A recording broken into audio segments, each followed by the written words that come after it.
interesting presentations.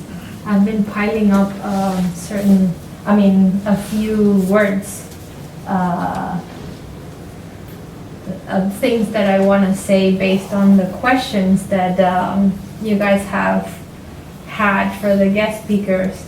Unfortunately, the event is very focused on storytelling, but it's always nice if we have the information to provide it. So what I want to emphasize here with this part of the presentation, which is the last, is that I want to give you a small model or a small canvas for you to go home perhaps and map out your life story. Because what I've noticed based on meetings that I've had with the guest speakers, realizing that sometimes when we come to a foreign country, we're settled here, we just want a job. We want to be able to have a spot in an office and be able to earn an income. But what I've noticed from many of us is that we don't take a step back and think, what is it that is our passion? What is it that we really want to do?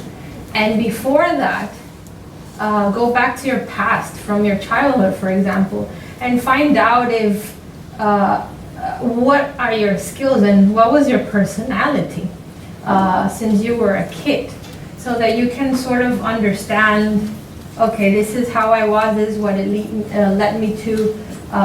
Now let me just sit back and think, this is the skills that I've developed throughout my life, as a child, as a teenager, as a professional, as a college student. How can I utilize this? How can I use this to map out a career path? And this is what I want to show you now, because it helped me. It helped me. I was also in the period of, when Savika was showing all those bouncing signs of like struggles, and it happened to me as well, and I'm sure it happened to many of you, that you kept thinking, why is this happening to me? I don't get it. And then I realized, let me step back and see what's going on. So I just briefly want to explain why stories are important. So stories establish your identity and help you reveal your personality, which is what I just mentioned. Go back to your past and see who you were even as a kid. Sometimes these personalities still exist within you today.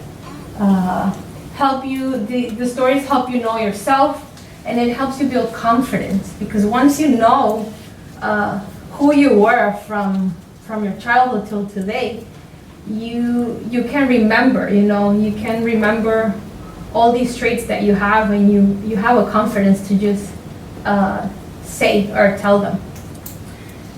Stories help you establish trust and emotional connection, especially if you're like going to an interview. Sometimes I've noticed that when you go to an interview, the employer asks you, so tell me a little bit about yourself. And one one mistake that I was making was I was very focused in showing how skilled I was. I'm efficient, I'm detail-oriented, I'm also sociable. But what I noticed was, because I think, Ani, you also received applications, right? And sometimes people say, I want to know what they do outside their job. I mean, are they walking their dog? Are they eating, Asian food? Are they swimming? What are they doing? I want to see in their social, personal setting, what is it that they do besides their skills? Because your resume shows it. So when you talk more about your personal life, I mean, of course, not the entire interview, but something, right? You build trust with the person. They make you stand out, and you become more memorable.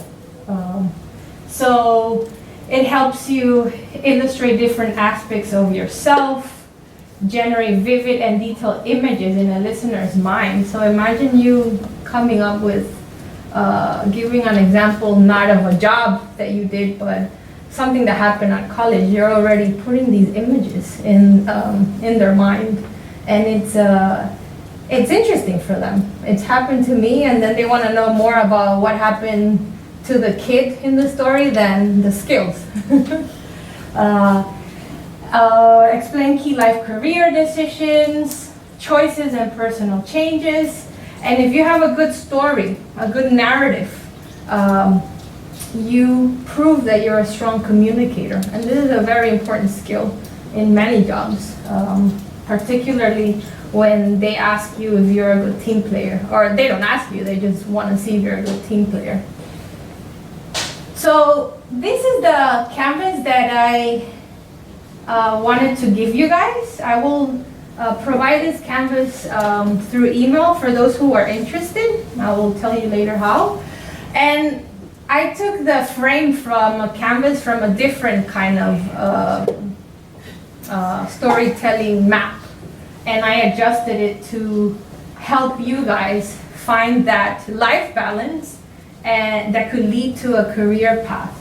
So here you can see, if you look at the path, what they want to know is, what you want to write down in this part here is who you are from where you grew up, where you were born, on your present. You take the time back and say, where in the world do I want to be? And then from that, you plan your future. You set yourself a time, for example, a year, for example, to say, okay, based on my past, my personalities, how do I see myself fulfilled in this life, personally and in my career? So here I will show you briefly what you can put in each one in the canvas. So for example, as I mentioned, where you grew up, what were your memorable incidents? Where did you study? Where did you work? What were aha and ouch moments? Like, there's a period in your life that you ask yourself, who am I? Like, what am I doing? And this is the point where I want you to focus on, to realize if what you're doing is making you happy. Is applying to a job just to have a spot making you happy? Or do you want to see yourself doing something that you're passionate about? And in your present, you can define your areas of focus. So what have you been doing currently? What can you offer to not only the employer, but to the world? Because you want to find your purpose in life. You want to find your purpose in Denmark as well, right? Attended and achieved impacts, where you wish to be. And of course, don't forget your challenges, because not everything is pink and pretty, right? You also have to remember what challenges are connected to what you want to achieve. And then in your future, what is your vision of the world? If you look at the world now, what I see from my perspective is everything is becoming digitalized. Everybody's working online. Entrepreneurs are focused in technology. Companies are focused in moving to high tech. So you want to think about, okay, the world is moving this way. Will I fit into that? What kind of skills do I have throughout that I've created throughout my life that I can use for the upcoming future? And then you think about what you want to do and what is your message to the world, and at some point to your employer, right? If you end up in an interview or you want to apply somewhere. And then, as Raluca said, when you feel lost and confused, help others, because this will help you with your own goals. Sometimes speaking to others or helping others, you have this aha moment of, oh wow, I should apply that too, because sometimes you have friends that work in another industry, totally different than yours, and their inputs might be useful for yourself as well, even though they're doing a totally different career or profession. So help others. Give tips to other professionals on how you used this life map and it helped you to find the life that you want with aligned to a career path that is based on your passion or what you like to do. And with that canvas, I will show you more or less how it worked for me. So I will storytell my life through the map, so you can have an idea of how I used it and how you can also use it. So in my past, I was born in Ecuador, in South America. My mother is from the US, from New York City, and my father is from Ecuador. I grew up moving back and forth from both countries. And I always hated this period. I was like, again, we have to move. Why do we have to move again? When I come back, I don't even remember Spanish. When I move to the US, I don't get those little, I would call them gringuitos, you know? And my mom always told me, you don't understand it now, but in the future you will understand it. Culture. These memorable moments for me throughout my past that I had forgotten was that I learned about culture, respecting other cultures. When I had to move from one place to another, especially if you go to New York City, you grow up with a little bit of the entire world, right? And the second memorable incident in my life was having the ability to multitask and juggle both my education and my jobs. So when I was living in New York, I was studying and working full-time. Don't ask me why. But I went through a period of ouch moment, like I'm exhausted, I'm tired, this is not, I need a break. So I applied to a program in Germany. I got a scholarship and I just quit my job, took a semester off, moved to Germany. I'd never been to Europe, you know, and I loved it.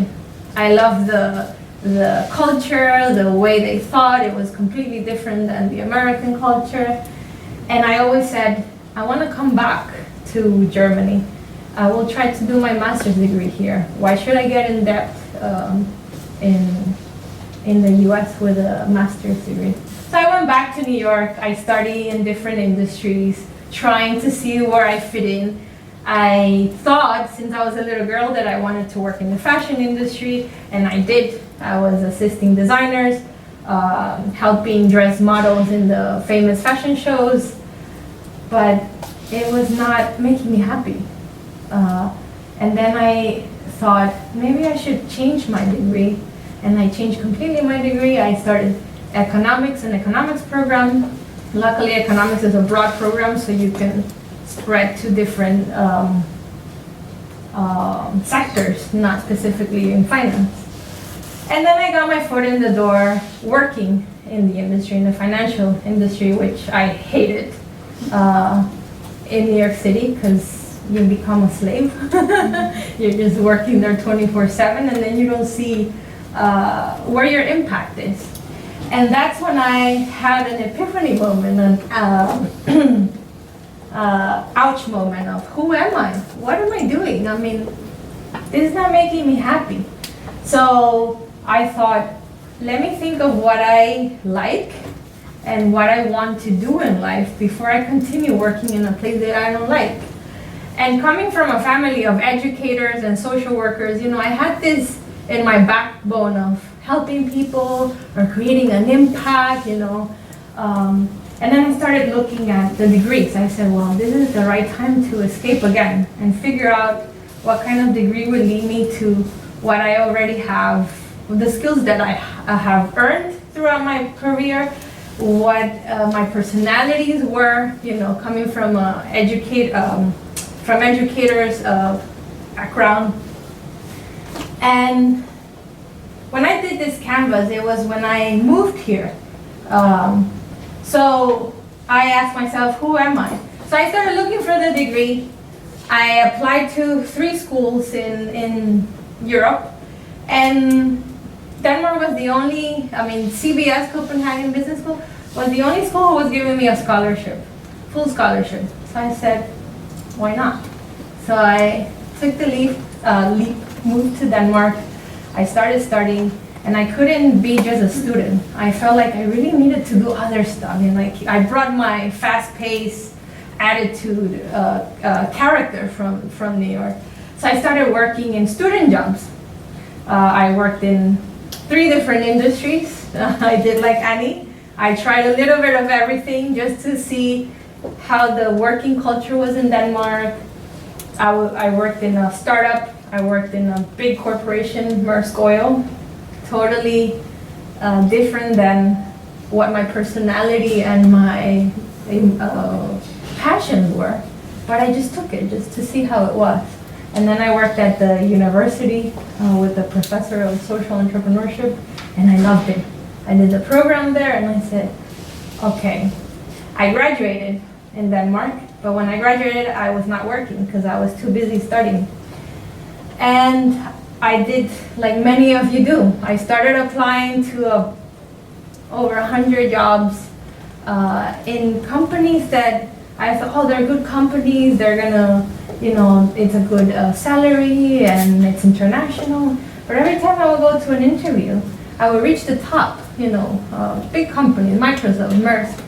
And when they would ask me, why do you want to work with us? I felt like I was cheating them. I was like, oh, I want to work here because you're a great company, blah, blah. But it didn't make me happy. And I would never get the job. And then I realized it must be because it's not them, it's me. I don't feel happy. And I think they would identify that. Even one manager told me that once. You don't look like you want to work here. It seems like you're meant for something else. And that's when I started planning for my future. I said, okay, I study this, I've worked here, all these industries. These are the skills that I have, the languages that I have. I didn't even think of placing myself. I think, Joshua, was it you when you said, what advice do you have for those non-EU? I was a non-EU, yes, I come from the US, but don't think that because I came from the US that was helping me. On the contrary, I don't think not many of them were keen with me saying I was from the US. And I realized that my biggest asset for many of them was not only my language skills. Perhaps I didn't speak Danish, but I spoke other languages that could prove useful for them. But I was not exploiting that. I was not exploiting the fact that I was multicultural. And this is in the present when I started planning. Where do I want to see myself in the future? First of all, what is my vision of the world? Where is the world leading towards now? And as you see there, the picture shows, well, everything is nowadays online. You buy on, you shop online, you do business online, you Skype with your family, you don't have to live in the same country to see them every day.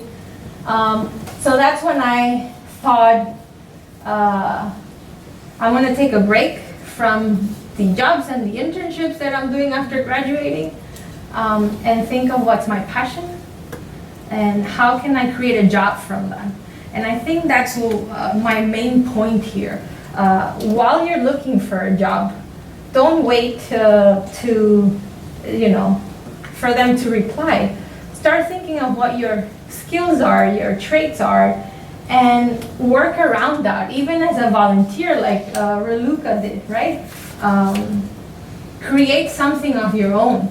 Become like a self-consultant, for example, even if you do it for free, to improve those skills. Because when you continue looking for a job and they see that you're active, doing stuff, that's when they really like you. And that's what I did. I said, well, I'm going to start networking, meeting people. I built a strong network, and then I realized my passion lies in social impact. How can I work with this? I'm good at being sociable. I don't mind speaking in public. And then I I told myself, I want to be a facilitator. I want to provide help, workshops, and this is going to be my focus. So of course the baby came, and then I was like, okay, I'm not applying to any full-time job, so I focused on that. I set myself a goal, and I said, I'm going to take courses in workshop facilitation, I'm going to learn about storytelling, everything that would help me in the future, whether I want to continue with the organization and get back into the labor market, it could prove useful. So that's what I'm doing now. So when I started building my future, that was around a year ago, maybe, when I graduated and I started planning. And today I see myself building the network with great people like Vlada and Lima, running a workshop like today. And of course, my tip to you is to self-reflect, introspect, map out your strengths and weaknesses of not professionally only, but in your life, and chart a course in life and set up a deadline, you know? And this is what helped me. This is what helped me see with all the 4 countries I've lived in and studied, what do I want to do? I mean, I'm applying and applying, but in the meantime, I'm not happy. What's my passion? And that's what I tell you guys. And here, I just provide some examples of life maps. You don't have to be a pro to create something like this. You can, if you see the Casey's example, she did a life map very focused in her career, you know? She writes her education, the kind of job she's done. She made it a little fun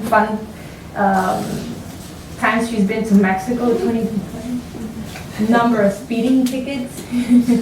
and the point is that when she writes this, she tries to see what kind of characteristics or traits she develops based on these things, right? These fun facts.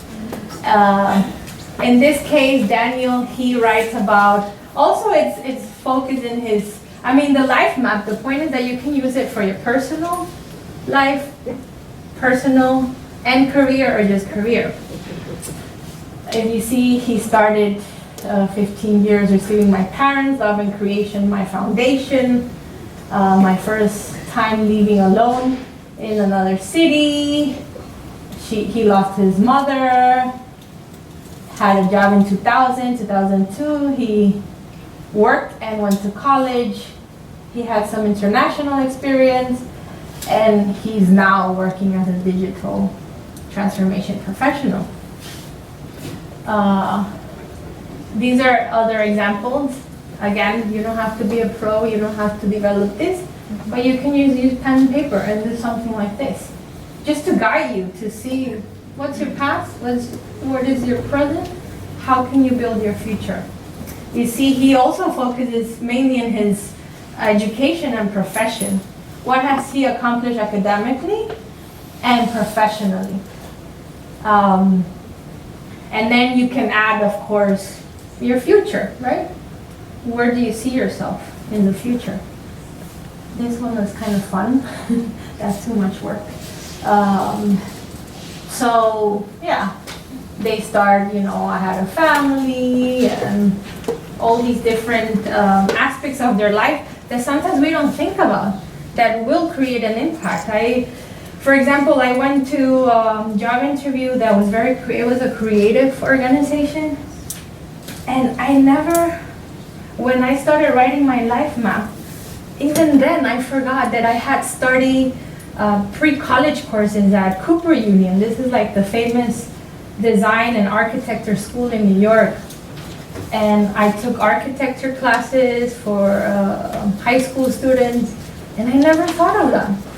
And that was very important because this could also be mentioned when you go to a job interview if it's according to the industry or sector that you're entering.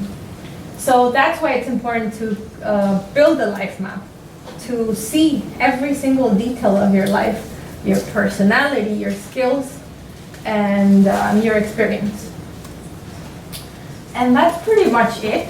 I wanted to make it brief. And now we're going to receive questions, and you're going to receive answers, hopefully. So if you have any questions, yes. What's your name? Mine. Yana. Yana. Go ahead. At some point you said that you made a network. Yes. The network and the connections. How do you do that? Well, How do you start? Yes, so basically I came as a beca. I came with a scholarship, so I came as a student. That's an advantage because when you come as a student, you don't think about your the jobs you need to get. You're just focused on studying, and then you become part of all these activities at the university. Especially if you don't have work experience, because I've noticed like in Europe, most of the students, they just study from the moment they graduate gymnasium or high school, and they never work. They just go straight through up until their masters or their PhDs, and then they go to an interview, and it's really difficult to prove all your skills or competencies when you haven't really worked, whereas in the US it's the opposite. You do your bachelor's, you work for 3 years, and then you do your master's, right? So here, when I started the university, I automatically became a volunteer in the International Center for Students. I was member of like small consultancy groups within the university, and I worked. There's a difference between internship and student jobs in Denmark. For me, I didn't need an internship because I had already worked a little bit in New York. I just wanted to work for fun, to see. I didn't need the money because I had, again, the scholarship. So this is just in my case. And I said, I'm going to do a job to see how it is. And for me, it worked better to have a job.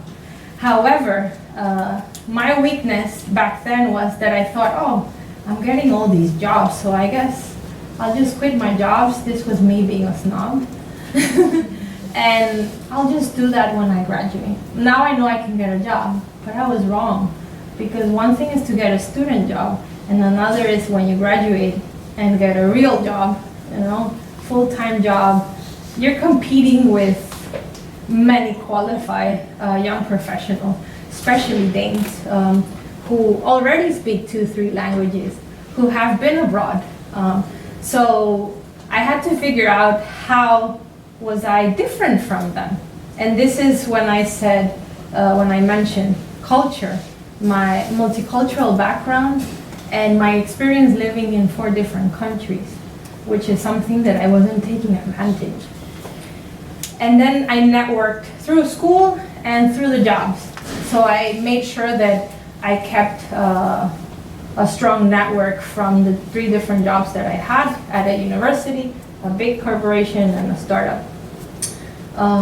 So that's how I built my network. And after that, of course, you keep going to these events, especially well, I'm focused in entrepreneurship, so I was very active participating in all these entrepreneurship or startup events. Now I can see some faces that are familiar because I see them in these events all the time. So yeah. Yeah. Go ahead. What's your name? Amy. Amy. I had a question about including personal information on your CV, but also answering this in an interview. Mm-hmm. For me, I find that sometimes if they're trying to ask about hobbies or your interests, Yeah. I'm like an engineer, so sometimes my hobbies and interests come across as very frivolous, and especially in a really male-dominated industry. If they hear that you like dance and performance arts, it doesn't often come across as well. Like you have to have specific hobbies and interests. So I don't know, have you ever experienced that, or if any of the others experienced something like that? I have a girlfriend who works in a very male-oriented environment, and she struggles with the same fact. She actually created her own network of women to disseminate leadership skills that she's learning from working with a male-dominant industry. And she had the same struggle, like, I have to act like a tough person. I feel like I'm losing my feminine side and this and that. And her way of tackling was through the network, right, that she created to hear other women from different industries. But I think, Annie, you mentioned something about this, right? That you worked in a, maybe she can help you. I have the opposite, well, similar but opposite, because I work in a company full of engineers and, yeah, mainly men. I have to say, I'm in the middle of getting some of those men to sign up for salsa lessons. So I would use that to your advantage, because just tell them that I have all this, but I also have something else. And that's what should set you aside. So use that to your advantage, because they will get applications from 100 other engineers, but they probably won't get an application from another engineer who's also interested in dance and culture. So use that to your advantage and say that, because that also shows that you have a scope for growth. So spin the story. Don't underestimate your power. Yeah, exactly. I also had one other question about being honest with companies. For example, when you go for the interview and you're saying why you want to work there, but it's not really your long-term dream a lot of the time. Yeah. And for me, I don't ever really see companies that can provide a long-term career. Like it's always going to be short-term. So how honest should you be about it? Like if you're interested in research, it's only going to last so long in a company. You're going to want to move on and work on new projects. So then again, you should step back and think of where do you see yourself in this world? Perhaps a hobby that you make, that you're doing, can become a job. So I think this is my advice. Like, if you're already thinking of the limits, you should step back and say, okay, that's not where I want to be. Where do I want to be in this world, and how can I reach that level through setting these goals based on my passion? I've seen people who have worked for 10 years in a company and then they just say, I'm done. I'm going to just do my own thing. And I think don't underestimate what Denmark provides. Perhaps, yes, it's a hot topic now, this labor market integration. It's a hot topic in Denmark, how do we integrate all these foreigners who are not like us, blah, blah, blah, all these challenges, advantages and disadvantages, right? And one of the things that I've noticed is that, especially like me, students who graduate from Denmark, they become self-employed based on their skills. And they attend many of these events. Some of them are free, some of them you pay a little fee, but you learn, you gain new tools to help you create your own startup. And it's becoming a trend, because I don't know if you read the newspapers, but they're saying how Scandinavia is becoming the perfect hub for entrepreneurs. In Denmark, you have less requirements. There's a lot of funds here, but people don't know about them. They're not aware of it. And I think that's one of our jobs as an organization, to provide and disseminate this information through workshops. Yeah. So maybe you should think about it and step back and see exactly what makes you happy, because I already see that you're like, oh my God, this is there's a limit and it's short term. Then that's not for you. But it's because when you focused in academia, so you always know your contracts are going to be short term. But that's in many industries. That's why I left the fashion industry. When the US decided to start outsourcing to China, clothing, I had to compete with so many freelancers to get a spot as a designer or designer assistant. So I said, this is not for me. So it would happen in many industries, not only in academia. I would just like to say that sometimes you do apply for a job and you do know it's short time. And that shouldn't stop you from finding a common ground with the company, right? So I don't know how it would be in academia. I never applied for a job in academia, but with any other company, look at their social media profiles, look at their communication on their website, and find something about them that you resonate with, truly resonate with. It doesn't matter if it's short-term or a long-term commitment, but just find the thing that interests you about that company and teach that at your interview visit. That's my role. Yeah. More questions. Come on, don't be shy. I know this is very focused on storytelling, but you know, I've been living here for 4 years now, 4.5.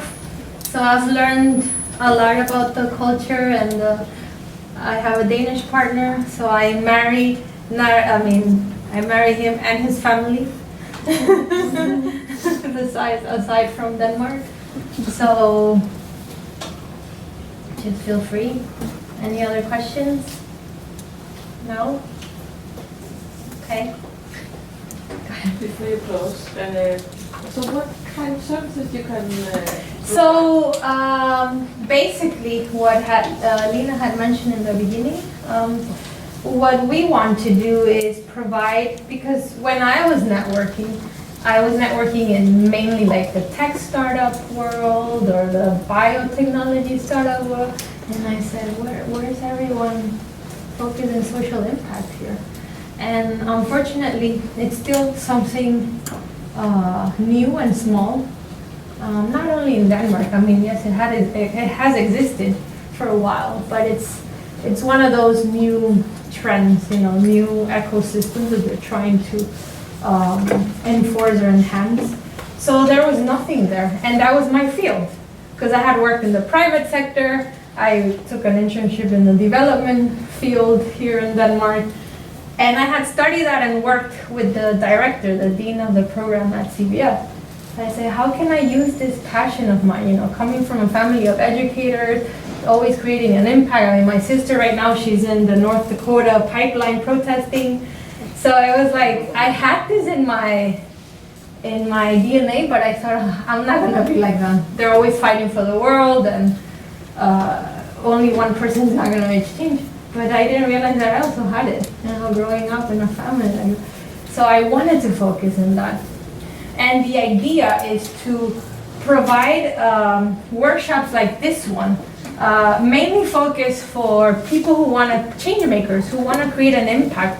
Sometimes you have an entrepreneur who has selling a product, and he doesn't realize that he is a social entrepreneur, and he can be a difference in the market by proving how he's helping a community, selling his product. And our idea is to help these entrepreneurs, or sometimes even smaller organizations who want to become a social business. So we help them find that through storytelling, through market differentiation strategies, and also create panel discussions like this one. We agree with Casper to do this event because I think, yes, people are finding jobs, they're desperate to get a job, and this is based on labor market integration, which is a social issue that we have currently, not only in Denmark. So we wanted to create an impact by helping people like you to give you some tools or tips to find out what is it exactly you want to do in your life that could lead to a nice career path that you would enjoy doing. Yeah. That's it? Okay. Any questions for the guest speakers? No? Okay, well, thank you for joining us and for staying all of this time. So, before you leave, just a few words to wrap it up. I would like to thank our speakers. Here is for you. You maybe share it with the other guys in social entrepreneurship Copenhagen. And this is for the speakers. So thanks a lot. And for you. And that's also one for you. Of course, I would like to thank you very much for this event. I found it really inspirational. And we also would like to hear if you found it inspirational. So this is why we have these things to fill out. Anyone needs a pen? Yeah, go back. You can send it backwards. Another thing which is very important to me is food waste. And this is why we don't want to waste that food. We have a lot of food. And I asked the kitchen, for once I remembered, give us something to wrap food in so people can bring it home. Please take as much as you like and use, there's a bag. And there's also a big black bag, so if you want really very much food to take home. We don't want to waste any food, and please take it, because otherwise we have to find another solution, which is a little more tedious. The event has been video recorded, and we have snatched your emails.